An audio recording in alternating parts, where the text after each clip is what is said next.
Hello friends, welcome to my channel study for you. So guys, जैसा कि आज जो आपका दिल्ली पुलिस का 27 नवंबर का प्रथम पाली का एग्ज़ाम हो गया दोस्तों, जिसका जो है मैं आपको बिल्कुल 100% एक्यूरेट आंसर के साथ जो है इस वीडियो में बताऊंगा। और आपको ये भी बता दूं कि आज जो आपका पेपर का लेवल आया था वो ज़्यादा टफ भी नहीं आया था और ज़्यादा ईजी भी नहीं आया था। यानी आप बोल सकते हैं जो आपका पेपर का लेवल रहा था वो आपका मॉडरेट लेवल का रहा था। आप इजीली जो दोस्तों 80+ क्वेश्चन जो है अटेम्प्ट करके आ सकते थे। बस आपको जो है टाइम मैनेजमेंट का ध्यान देना था। तो देख लेते हैं कि किस प्रकार के जो है आज आपके 27 नवंबर के प्रथम पाली के एग्ज़ाम में जो है प्रश्न पूछे गए हैं।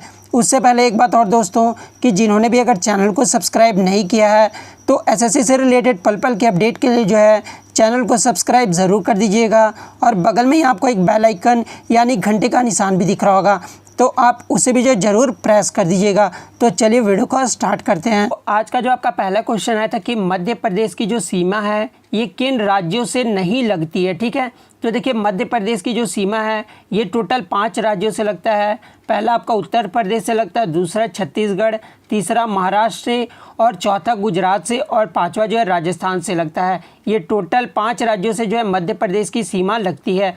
इसके अलावा जो भी आपके ऑप्शन में होगा वो आपका करेक्ट आंसर हो जाएगा, क्योंकि आपके क्वेश्चन में जो है नहीं दिया हुआ था। ठीक है, तो इन 5 राज्यों से जो मध्य प्रदेश की सीमा लगती है। नेक्स्ट क्वेश्चन आपका आया था कि द ग्रेट इंडियन नोबेल उपन्यास के जो लेखक हैं ये कौन है। तो देखिए द ग्रेट इंडियन नोबेल उपन्यास के जो लेखक हैं ये शशि थरूर हैं। तो शशि थरूर जो आपका यहाँ पे करेक्ट आंसर हो जाता। नेक्स्ट आपका आया था दोस्तों कि सत्यमेव जयते जो है ये कहाँ से लिया गया है। तो देखिए सत्यमेव जयते जो है एक भारत का जो ये राष्ट्रीय आदर्श वाक्य है। ठीक है, और ये जो आपका मुंडक उपनिषद से लिया गया है। तो मुंडक उपनिषद जो आपका यहाँ पे करेक्ट आंसर हो जाएगा। नेक्स्ट क्वेश्चन आपका यहाँ पर आया था दोस्तों कि पंचशील समझौता जो ये किसके मध्य हुआ था। ठीक है, तो देखिए ये जो पंचशील समझौता हुआ था ये भारत और चीन के बीच हुआ था।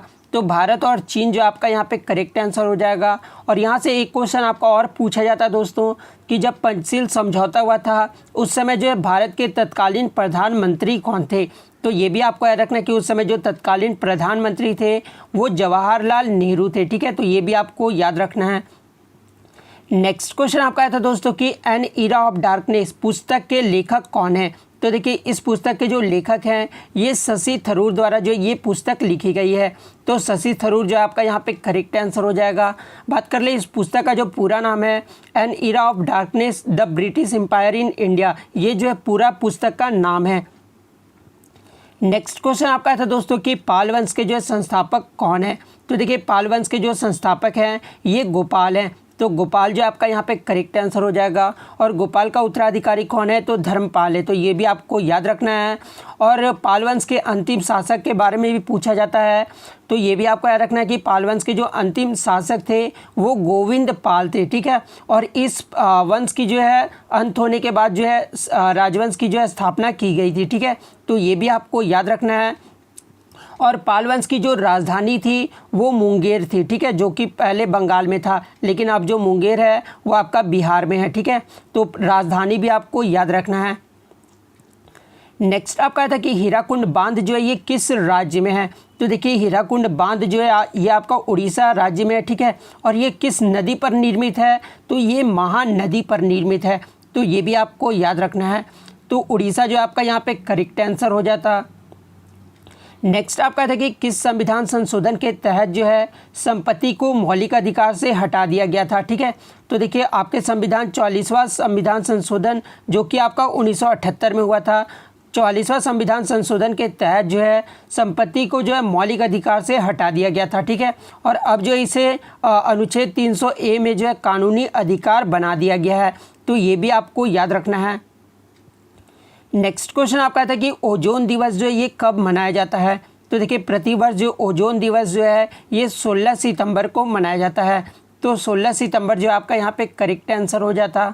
नेक्स्ट क्वेश्चन आपका यहाँ पर आया था दोस्तों कि भारत के जो सबसे युवा ग्रैंड मास्टर कौन बने हैं। तो देखिए भारत के जो सबसे युवा ग्रैंड मास्टर बने हैं ये दोमाराजू जुकेश बने। ठीक है, तो दोमाराजू जुकेश जो आपका यहाँ पे करेक्ट आंसर हो जाएगा, जो कि आपका 2019 में बने थे। ठीक है, तो ये भी आपको याद रखना है। नेक्स्ट क्वेश्चन आपका आया था दोस्तों कि मिस वर्ल्ड 2019 कौन है। तो देखिए मिस वर्ल्ड 2019 में जो बनी थी वो टोनी एन सिंह बनी थी। तो टोनी एन सिंह जो आपका यहाँ पे करेक्ट आंसर हो जाएगा। और ये जो टोनी एन सिंह है ये जमैका की रहने वाली है, तो ये भी आपको याद रखना है। बात कर ले मिस यूनिवर्स 2019 कौन बनी है। तो मिस यूनिवर्स 2019 में जो बनी थी वो जोजीबिना टुंजी बनी थी, ठीक है, जो कि दक्षिण अफ्रीका की रहने वाली है। तो ये भी आपको याद रखना है। हो सकता है कि आपके एग्जाम में पूछ दिया जाए कि मिस यूनिवर्स 2019 कौन बनी थी। तो जोजोबिना टुंजी बनी थी। और फेमिना मिस इंडिया 2019 कौन बनी थी। तो ये सुमन रॉय बनी थी, ठीक है, जो कि राजस्थान की रहने वाली है। तो ये भी आपको याद रखना है।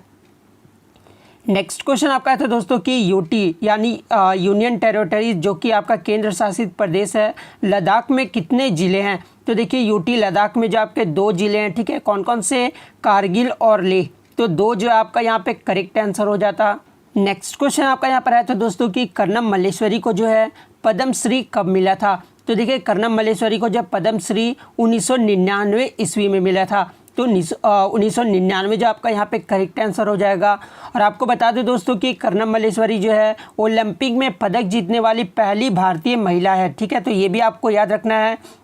यदि कोई भी एग्ज़ाम में आपसे पूछा जाए कि ओलंपिक में पदक जीतने वाली जो है पहली भारतीय महिला कौन है, तो ये कर्नम मल्लेश्वरी है। तो ये भी आपको याद रखना है। और 1995 में जो है इन्हें राजीव गांधी खेल रत्न पुरस्कार से भी जो है सम्मानित किया गया है, जो कि भारत का सर्वोच्च खेल सम्मान है।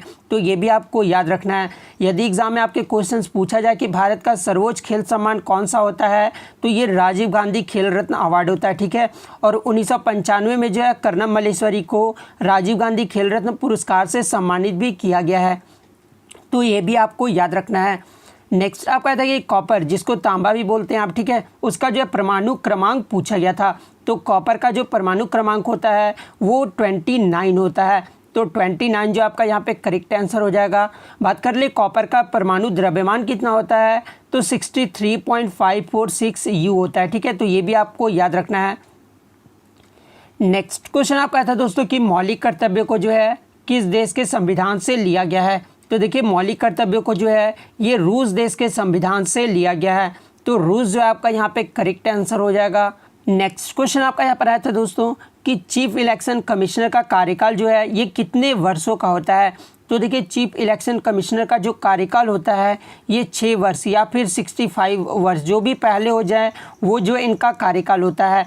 वर्तमान में जो है चीफ इलेक्शन कमिश्नर कौन है भारत के। तो सी जो है वर्तमान में वो सुनील अरोड़ा हैं। तो सुनील, ये भी आपको याद रखना है। नेक्स्ट आपका था कि दोस्तों के विटामिन बी कॉम्प्लेक्स में जो है कुल कितने प्रकार हैं। तो देखिए विटामिन बी में जो आप जो कॉम्प्लेक्स के प्रकार हैं वो टोटल आपके 8 प्रकार हैं। तो 8 जो आपका यहाँ पे करेक्ट आंसर हो जाएगा। वो 8 प्रकार आपको याद रखना है दोस्तों कौन कौन से आपके।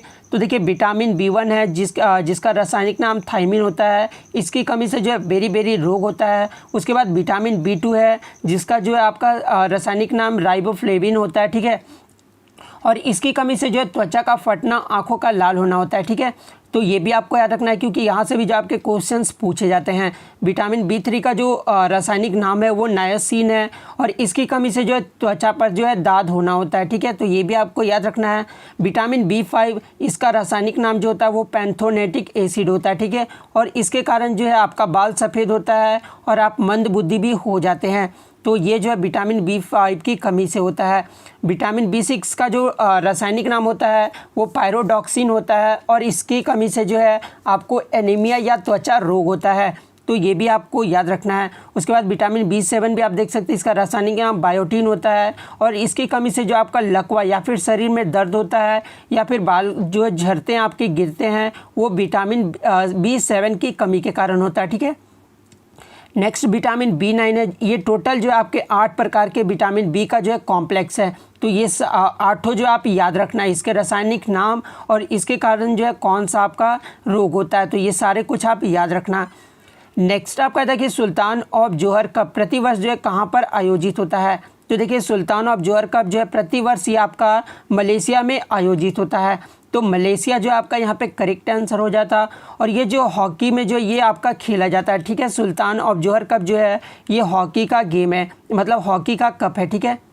और बात कर ले 2019 में जो इसका चैंपियन रहा था वो ग्रेट ब्रिटेन देश रहा था और सबसे ज़्यादा बार जो टाइटल जीते हैं वो ग्रेट ब्रिटेन ने ही जीता है। तो ये भी आपको याद रखना है, ये जो है 3 बार इस टाइटल को जीत चुके हैं। नेक्स्ट आप कहते हैं कि दक्षिण पश्चिम रेलवे का जो मुख्यालय कहाँ पर है। तो देखिए दक्षिण पश्चिम रेलवे का जो मुख्यालय है ये आपका हुबली कर्नाटक में है। तो हुबली जो है आपका यहाँ पे करेक्ट आंसर हो जाएगा। तो 25 में से जो है मुझे 20 क्वेश्चंस मिल गए हैं दोस्तों, और इसके अलावा आपको 5 क्वेश्चन याद है। और यदि आप एग्ज़ाम देकर आए हैं तो आप अपने क्वेश्चंस को जो है कमेंट करके ज़रूर बता दीजिएगा। तो अगर वीडियो अच्छी लगी हो तो वीडियो को जो है लाइक करना बिल्कुल भी मत भूलिएगा, और अगर चैनल पर नए हैं तो चैनल को सब्सक्राइब करके जो है बेल आइकन को ज़रूर प्रेस कर दीजिएगा। तो मिलते हैं नेक्स्ट वीडियो में, तब तक thank you, all the best.